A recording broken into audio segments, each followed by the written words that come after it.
High বন্ধু, I am নিরূপণ সাকমা। আজকে আমি কথা বলবো মাইক্রোসফট উইন্ডোজ 7 টপিকটা হলো চেঞ্জ কালার। উইন্ডোজ 7 কেমন করে কালারটা আমি চেঞ্জ করব।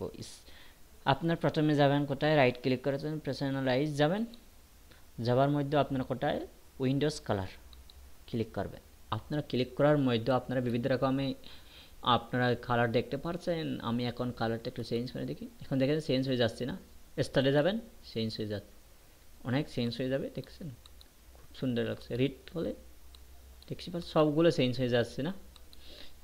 যে কোনো আপনি কালারটা ইউজ করতে পারেন। দেখেছেন চেঞ্জ হয়ে যাচ্ছে। তারপর আপনার দেবেন অ্যাডভান্সে আছে, অনেক কালার আছে, অ্যাডভান্সে কালার অনেক আছে, আপনারা চেঞ্জ করতে পারেন। দেখেছেন বিভিন্ন রকম কালার আপনারা এখানে দেখতে পারছেন।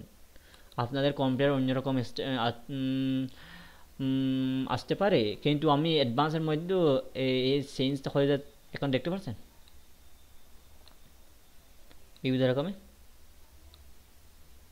এখানে ক্লিক করলে অ্যাডভান্স অনেক কিছু আসবে, আর তারপরে মাধ্যমে আপনারা এখানে অনেক কিছু দেখতে পাচ্ছেন। অনেক সুন্দর সুন্দর হয়ে যাচ্ছে, না চেঞ্জ হয়ে যাচ্ছে, দেখছেন আপনারা এখন দেখতে পাচ্ছেন চেঞ্জ হয়ে গেল। এরকম করে আপনারা চেঞ্জ করতে পারেন। তারপর হেডিং করবেন, ঠিক হয়েছে, তারপর চেঞ্জ করবেন, ঠিক হয়েছে। এমন করে আমরা চেঞ্জ করতে পারবো উইন্ডোজ কালার। বন্ধুরা, thank you so much. I am Nirupan Chakma. Good luck.